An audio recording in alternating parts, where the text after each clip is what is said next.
अस्सलाम वालेकुम अंकल। वालेकुम अस्सलाम वालेकुम। अंकल आज हम एक सवाल लेकर आए हैं जो कि बहुत सारे लोगों ने भी पूछा था चैनल पर। और वैसे पर्सनली भी पूछा बहुत सारे लोगों ने। और मेरे जहन में भी ये सवाल था। और ये आपने भी कहा था हमको कि हाँ आप हमें बताएंगे अपनी डिफरेंट वीडियोस में आपने जिक्र किया था कि रब के मुतालिक आप हमको बताएंगे कि रब क्या है। और रब का जो कॉन्सेप्ट है उसको आप हमें जो है ना डिफरेंट आयात से क्लियर करके बताएंगे। तो आज हमें प्लीज ये समझा दीजिए कि रब क्या है और इसको हम कुरान में किस तरह से देख सकते हैं। जी मरियम, आपके जो सवाल हैं इसी तरह के मेरे पास भी कुछ लोगों ने दरखास्त भेजी थी। और मैंने कहा था कि एक दिन मैं आपको लफ्ज रब समझाऊंगा। तो हम्म। आइए आज हम इस लफ्ज को खोलते हैं पुराने मजीद से कि जी। ये लफ्ज क्या है। रब का लफ्ज मैं आपको चार जबानों में बताऊं। सबसे हम्म। पहले अरबी जबान में अगर इसका तर्जुमा किया जाए तो वो होगा लॉर्ड, मास्टर, हम्म। क्रिएटर। मैंने तीनों लफ्ज इंग्लिश में बोले, मैं आगे चल के इनका उर्दू बता। हम्म। हिब्रू में, इब्रानी जबान में ये रब नहीं है, रब है। RAV। हम्म। इसका मतलब होता है ग्रेट या मैनी। हम्म। हम्म। पर्शियन जबान में रब लार्ज के लिए या मास्टर के लिए इस्तेमाल।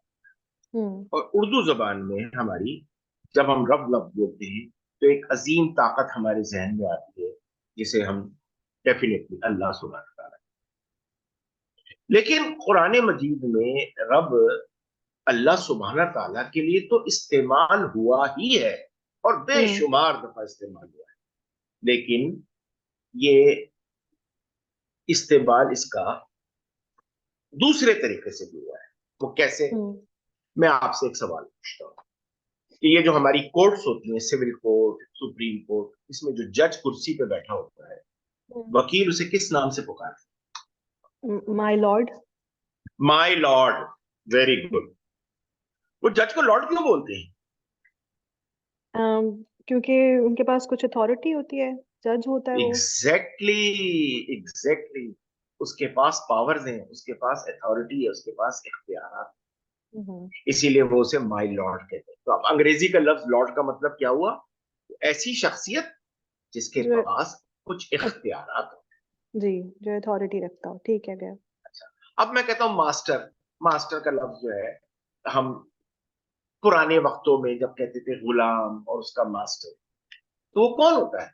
उस मास्टर जो होता है उस गुलाम की रखवाली करने वाला, जी। निगहदाश्त करने वाला होता है। हम्म। ठीक है। अब यह लफ्ज कुरान में 980 दफा आया है, लफ्ज रब। ओह, अच्छा। और तादाद जो है, आप गिन नहीं सकते कितनी बार ये अल्लाह सुब्हानहू तआला कहता है। हम्म। पहली आयत देख लीजिए, अल्हम्दुलिल्लाह रब्बिल आलमीन। हम्म। रब्बिल आलमीन यानी ये वो रब जो सारे, ये जो हमारा जो आलम में वर्ल्ड है, दुनिया हम्म। है, इनके रब, इनकी हम्म। निगहदाश्त करने वाले, हम्म। इनकी परवरिश करने वाले। और कैसे कैसे अल्फाजों से अल्लाह ताला ने अपने लिए रब का लफ्ज इस्तेमाल किया। या अय्युहन नास आबुदू रब्बकुम। हम्म। ए, ए बंदो, फ्री विल्ड सर्वेंट्स, अपने रब की फर्मा बरदारी करो। हम्म। सस्टेनर की, निगहदाश्त करने वाले। अच्छा, कुरान कहता है रब्बी व रब्बुकुम, मेरा रब तुम्हारा रब, मेरी हम्म। निगहदाश्त करने वाला तुम्हारी निगहदाश्त करने वाला। कितने हम्म। अल्फाज हैं। अब हमसे जब हम पुराने मजीद के तर्जुमे करते हैं तो एक छोटी सी गलती हो जाती है, हम सब करते हैं। वो ये कि हम अरबी के एक अल्फाज को एक इस्तिलाह बना, हम्म। और जब हम इस्तिलाह बना देते हैं ना तो फिर वो इस्तिलाह फिर हम हर जगह इस्तेमाल करते हैं, जिससे तर्जुमों में कुछ थोड़ा सा झोल हो जाता है। हम्म। मैं आपको एक मिसाल दूं।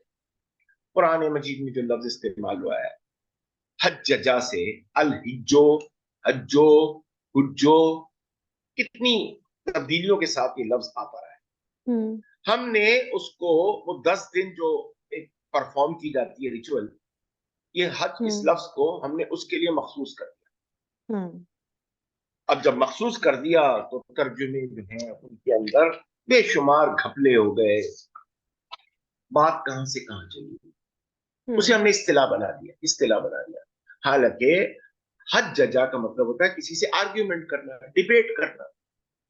अब उसको, उस लफ्ज को वहां रख के अगर आप देखेंगे, ये अरबी का एक लफ्ज है, उसे इस्तिला नहीं बनाए। ये गलती होती है हमसे, सबसे होती है हमसे गलती।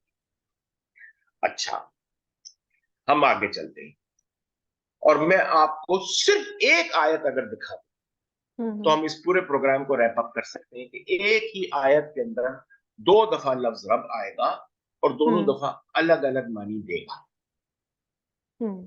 यहीं पे प्रोग्राम खत्म हो सकता है। हाँ, एक आयत पर, लेकिन मैं आगे भी आपको बताऊंगा। चलिए, वो आयत खोलिए। वो है सूरे यूसुफ की आयत नंबर 50। इसको स्क्रीन को शेयर करें। मैं शेयर कर रही हूँ अंकल स्क्रीन को। आप मेरी स्क्रीन देख सकते हैं? जी, आ गई, वो स्क्रीन पर आ गई। जी, सूरह यूसुफ की आयत नंबर 50।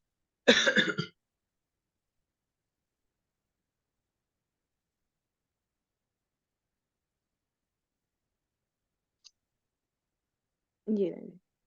ये देखिए, ये आयत शुरू होती है बिस्मिल्लाहिर्रहमानिर्रहीम, वकाल अल मलिकु इन्नी बिही फलम्मा जाअहुर रुसुलु काल अर्जिअ इला रब्बिका। पहली दफा रब यहाँ, हम्म फसअलहु मा बालुन निस्वतल्लाती क़त्तअना ऐदियहुन्ना इन्ना रब्बी।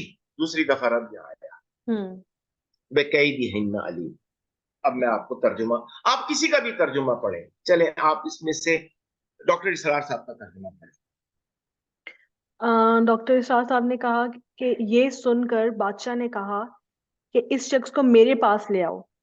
फिर जब आया आपके पास एलची, तो आपने फरमाया कि तुम वापस चले जाओ अपने आका के पास। रुक जाओ यहीं आ- पर। हाँ जी, अपने आका। आका लफ्ज हाँ जी। देखा, रब्बिका, हाँ जी। तुम्हारे रब के पास जाओ। अब इन्होंने हम्म लफ्ज इस्तेमाल कर दिया आका। देखा, जी जी। इन्हें पता है कि रब का लफ्ज यहां उस आ बादशाह के लिए इस्तेमाल हुआ है। जी बिल्कुल। अच्छा, अब आगे देखिए। और इससे और पूछो उससे कि हम्म इन औरतों का क्या मामला था जिन्होंने अपने हाथ काट लिए थे। यकीनन हाँ, मेरा रब इनकी रब। चालों से खूब वाकिफ है। अब यहां पर यूसुफ अलैहिस्सलाम अपने रब को अल्लाह सुब्हान ताला के लिए मंसूब कर रहे जी। हैं। मेरा रब, हम्म तुम अपने रब के पास जाओ, हम्म मेरा रब जानता है ये कौन कौन सी चालें चल रही हैं। हम्म एक ही जी। आयत काफी है, एक ही आयत काफी है कि रब दो इसमें मानी में इस्तेमाल। जी, इसमें मैं आपको ये जूनागढ़ी साहब का भी थोड़ा सा ऐड करना चाहूंगी। देखिए, इन्होंने कहा अपने बादशाह के पास वापस जाओ। देखिए, अब और उन्होंने आका के बजाय बादशाह लिख दिया। और मेरा परवरदिगार, ये नहीं कि एक जगह पर वो जो रब्बी का ये वाला है, इसको वो बादशाह या आका इस्तेमाल करें, सॉरी इसका तर्जुमा करें। और इस रब को माय लॉर्ड या मेरा परवरदिगार की बात हो रही है। देखिए, तो जी, यहाँ पे भी मैं इनका भी देखना चाहूंगी तकी उस्मानी का, कि इन्होंने क्या कहा है। The king said, bring him to me. Go back, so नहीं, go back to your lord, go back to your lord, या यूसुफ सेड, हाँ, and go ask, back to your okay, lord या एंड या आस्क हिम। या अच्छा, इन्होंने yes, हाँ Lord जी, यहां भी लिख दिया, लॉर्ड यहाँ वहां पे भी लिख लॉर्ड दिया, लिखा है, हाँ जी। लेकिन मानी वही दे रहा है कि जाओ जी मानी, अपने हाँ जी। आका के पास जाओ, अपने मास्टर के पास जाओ। जी, अब ठीक हो देखिए, गया। ये खुद जानते हैं तर्जुमा करने वाले कि जी। हम अल्फाजों को इस्तिलाह नहीं बना सकते हैं, हम्म और इन्होंने चेंज किए हैं मानी। लेकिन हम्म बस आगे जाकर क्या हो जाता है, कुरान मजीद के तर्जुमों को ये बंद कर देते हैं इस्तिलाह के अंदर, और पूरे अल्फाज जो हैं वो बिखर जाते हैं, मानी हम्म बिखर जाते हैं। हम्म ठीक है, ये सब गलती सबसे होती है। चलिए, दूसरी आयत देखिए, सूरह नाज़ियात 79, इसकी आयत नंबर 24।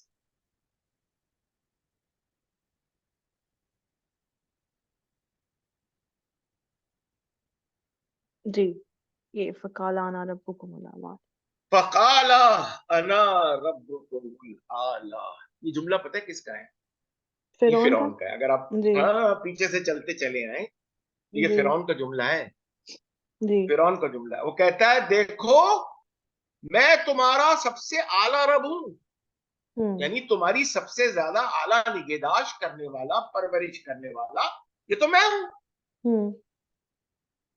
हम्म। रब का लफ्ज उसने अपने लिए इस्तेमाल हम्म। अंकल, मैं इसमें ये सवाल करना चाहूंगी कि अगर हम ये कहें, जैसे आप ये कहते हैं कि रब जो है वो छोटे छोटे, जैसे एक दफा हमारी डिस्कशन हो रही थी कि रब जो है ना वो कोई भी पालने वाला हो सकता है, तो अगर ये फिरौन ये बात कह रहा था, तो हम लोग ये इसके मुतालिक ये बात कहते हैं कि उसको इस बात की सजा दी गई थी क्योंकि वो अपने आप को रब कहता था। लेकिन अगर रब का मतलब पालने वाला है, परवरिश करने वाला है, तो फिर तो इसमें कोई प्रॉब्लम नहीं होनी चाहिए थी। फिर ये ऐसा क्यों है, मतलब ये ऐसा क्यों लिखा गया है, मुझे ये समझ नहीं आई। अगर हम वही बहुत वाले मीनिंग्स लें जो आप कहते हैं कि रब जो है वो तो पालने परवरिश करने वाला है, तो फिर इसमें कोई इशू तो नहीं है कि अगर उसने अपने आप को ही ऐसा बोल दिया था तो। जी बिल्कुल सही, बहुत उम्दा सवाल है आपका, बड़ी गहरी सोच के साथ है कि उसने अपने आप को रब बोला, उसको सजा मिली। हम्म। ठीक है, लेकिन मैं जी। आपको, इसने इसने रब जो लफ्ज इस्तेमाल किया है ना फिरौन ने, हम्म। ये हम्म। तकब्बुराना, हम्म। तकब्बुराना लफ्ज इस्तेमाल किया है जिसकी इसको सजा मिली, और नेगेटिव सेंस में बोला इसने। बेसिकली उसको तकब्बुर की सजा मिली है, उसको इस वर्ड की सजा नहीं मिली। नहीं मिली है, ऐसा है। उसको जी ठीक। एग्जैक्टली उसको इस लफ्ज के बोलने की सजा मिली है, हम्म। कि ये लफ्ज अदा करने की नहीं। लफ्ज के जो मानी है कि वो कहता है मैं तुम्हें पालता हूं, हम्म। इसकी सजा मिली थी। हम्म। अच्छा, मैं आपको आगे चल के एक आयत दिखाऊं जिसमें आप हम्म। किस कदर पॉजिटिव सेंस में लफ्ज रहा है। हम्म। अच्छा, एक आयत और देख लेते हैं, उसके जी। बाद में आपको वो पॉजिटिव सेंस वाली दो आयतें। ये है सूर्य इब्राहिम की 6, सूरह इब्राहिम की, वो मुझे 14 की 6। अरेंज करना, फिर यहाँ से 14 की 6 निकाल दिया। 14 की।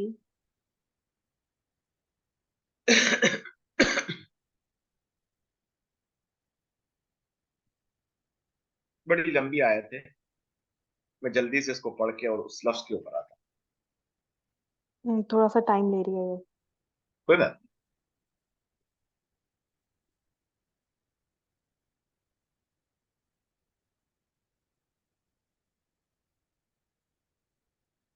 अरे। नहीं।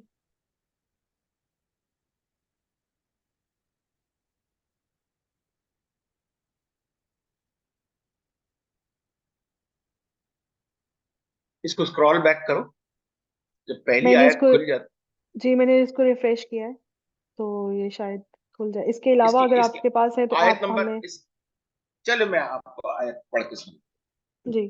व इस काल मूसा लिकौमी इज़कुरू निअमतल्लाहि अलैकुम जाकुम मिन आले फिरौन यसुमूनकुम सुअल अज़ाब व युज़ब्बिहुना अब्नाअकुम व यस्तहयूना निसाअकुम व फी ज़ालिकुम बलाउन मिन रब्बिकुम अज़ीम। हम्म। अब ये मूसा अलैहि सलाम पूरी एक कहानी सुना। अभी मूसा की कौम उन पर ईमान नहीं लाई है, ये याद जी। रखिएगा। और वो मूसा कह रहे हैं कि देखो, वो वक्त को याद करो, तुम पर अल्लाह की नेमतें थी, लेकिन फिर फिरौन आके बैठ गया। हम्म। उसने उसने तुम्हारे मर्दों को जबा करना शुरू कर दिया और औरतों को छोड़ दिया। मैं अब ये तर्जुमा ऐसे ही रखता हूं। अब मूसा कह रहे हैं वफी जालिकुम बलाउम मिन रब्बिकुम अजीम, ये हम्म। तुम्हारे पर बहुत बड़ी बला थी, बड़ी सख्ती थी तुम्हारे रब की हम्म। तरफ से। अब ये बताइए, ये अल्लाह सुब्हाना ताला की तरफ से सख्ती थी? नहीं। नहीं, यहाँ लफ्ज रब्बिकुम चला गया डायरेक्टली फिरौन के ऊपर। हम्म। वफी जालिकुम बलाउम मिन रब्बिकुम अजीम, कि हम्म। ये तुम्हारा जो रब बन के बैठा हुआ था, तुम्हारी निगहदाश्त करने वाला था, वो तुम पर कितनी सख्तियां कर रहा था। हम्म। रब्बिकुम यहाँ पर फिर फिरौन के लिए इस्तेमाल। और ये तीसरी नेगेटिव आयत टर्म्स हमने में देख है। ली नेगेटिव टर्म में। अब ठीक आइए होगा। पॉजिटिव टर्म में, और सूर्य इसरा 17 नंबर सूरत और उसकी आयत नंबर 24। जी।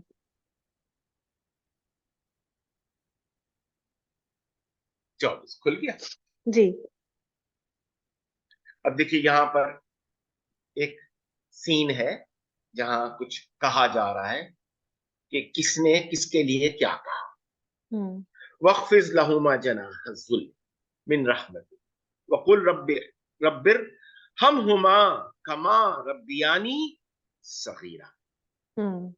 बात हो रही है वालिदैन की, उनसे किस तरह का बर्ताव करना है। कहा जा रहा है आजिजी और नियाजमंदी से अपने आप को उनके सामने हम्म। झुकाए रखा, क्योंकि हम्म। अफिस जो है वो पास्ट का सीगा है। और हम्म। कहा, कुल भी पास्ट का सीगा है। और हम्म। कहा हम्म। ए मेरे रब, हम्म। इन दोनों पर रहम फरमा, जैसे कि ये मेरे रब बने हुए थे जब मैं छोटा था। रब्बियानी, हम्म। ये दोनों मेरे रब बने हुए थे। हम्म। ये या की जमीर उस शख्स के ऊपर जा रही है जो ये कह रहा है। हम्म। जब मैं छोटा था ये मेरे रब बने हुए थे, हम्म। निगहदाश्त करने वाले बने हुए थे, परवरिश करने वाले बने हुए थे। इनके पास हम्म। मेरी परवरिश के तमाम इख्तियार। हम्म। आ गया ठीक हो रब गया। पॉजिटिव जी। सेंस में। जी। एक और आयत और हम यहां पर एंड कर दें। सूरह आले इमरान की आयत नंबर 79, 3 की 79। हम्म। फिर ये। बहुत लंबी आयत। हाँ। जी। वमा काना लिबशरिन अन यूतिहिल्लाहुल किताब वल हिकमा वल हुक्मा वन नबुवता सुम्मा यकूलु लिन्नासि कुनु इबादन ली मिन दूनिल्लाह वलाकिन कुनु रब्बानीन। अब ये दो अल्फाजों को समझिए यहां से। कुनु हम्म। इबादन ली मिन दूनिल्लाह, हम्म। यानी तुम लोग मेरी फर्मा बरदारी करो, मेरे इबाद बन जाओ, अल्लाह हम्म। को छोड़ो। हम्म। ये बात कभी भी कोई बशर जिसे अल्लाह नबूवत दे, किताब दे, हिकमत दे, फैसला करने की ताकत दे, वो लोगों से ये कह ही नहीं सकता। जे भी नहीं हम्म। देता उसे, जे भी नहीं हम्म। देता कि वो लोगों से कहे कि मेरी फर्मा बरदारी करो अल्लाह को छोड़कर, हम्म। या अल्लाह की कदर घटाकर, या अल्लाह को डी रैंक कर। बल्कि वो हम्म। क्या कहेगा, वलाकिन कूनू रब्बानीन, बल्कि तुम बन जाओ रब्बानीन। हम्म। अब देखिए रब्बानीन का ये तर्जुमा क्या करते हैं। अब देखिए वहां पर रब्बियानी जब आया था तो वहां सब ने किया था निगहदाश्त। अब हम्म। यहाँ देखिए कैसे तर्जुमे चेंज यहाँ होते पे हैं। हाँ जी, मौदूदी साहब ने किया सच्चे रब्बानी बन जाओ, ये बात मुझे समझ ही नहीं आई, वैसे इसका क्या मतलब है सच्चे रब्बानी बनो। फिर सच्चे रब ये जो है फतेह मोहम्मद साहब ने कहा है उलमाए रब्बानी। या बाश उलमाए रब्बानी बन गए। और ठीक है। और डॉक्टर साहब क्या कहते हैं, डॉक्टर साहब कहते हैं कि अल्लाह वाले बन जाओ। अल्लाह अल्लाह वाले वाले। बन जाओ। ये कैसे कि बनते हैं अल्लाह, अल्लाह वाले, ये नहीं, वैसे ये भी किसी दिन हम डिस्कस करेंगे अंकल कि अल्लाह वाले हाँ कैसे बना जाता हाँ, है। अल्लाह वाले बनने का क्या क्राइटेरिया हाँ है। जी। या इन्होंने जैसा जूनागढ़ी साहब ने कहा है, तुम सब रब के हो जाओ। अब वो किस तरह से होते हैं रब के? अब ये रब के कैसे होते हैं, देखिए ये उर्दू के अल्फाज जो है कैसे कैसे घुमा घुमा के लाते। हम्म। हालांकि कितनी क्लियर कट कह रही है आयत कि कूनू रब्बानीन, ये जड़ में चला गया, तुम हम्म। हो जाओ रब। हम्म। अब मैं अगर इसको कहूं कि तुम हो जाओ निगहदाश्त करने वाले, छोटे हम्म। छोटे रब बन जाओ। एक रब हम्म। आप हैं अपने घर के, अपने हम्म। बच्चों की रब, अपने बच्चों हम्म। के रब, उनकी हम्म। परवरिश, उनकी निगह। एक रब मैं हूं। हम्म। और इस तरह से हर घर के अंदर एक छोटा छोटा रब है जो उनकी हम्म। निगहदाश्त, उनकी परवरिश, उनके ऊपर इख्तियारात रखता है, उनके हम्म। फैसले करता है और उनके लिए बेहतर से बेहतर सोचता है। ठीक हो गया। मुझे कूनू अब ये रब्बानीन। जी, मुझे अंकल अब आपकी सारी ये बात से ये समझ में आया कि एक तो ये कि रब का मतलब पालने वाला है, और वो रब पॉजिटिव और नेगेटिव टर्म्स में भी आ सकता है। पॉजिटिव में ये है कि आपने एक्ट करना है असल में रब बनकर, ठीक है, यानी परवरिश करनी है प्रॉपर तरीके से, अपने इर्द गिर्द जो भी लोग हैं जिनको जरूरत है आपकी, उनकी परवरिश करनी है। लेकिन अगर आप इस चीज को जताते हैं जैसे कि फिरौन ने जताया था, और उसमें हल्का सा भी कोई फखर का या एक गरूर का अंसर आता है, तो आप उसके लिए सजावार होते हैं। बेसिकली आपने एक्शन तो करना है लेकिन उसको दोहराना नहीं है।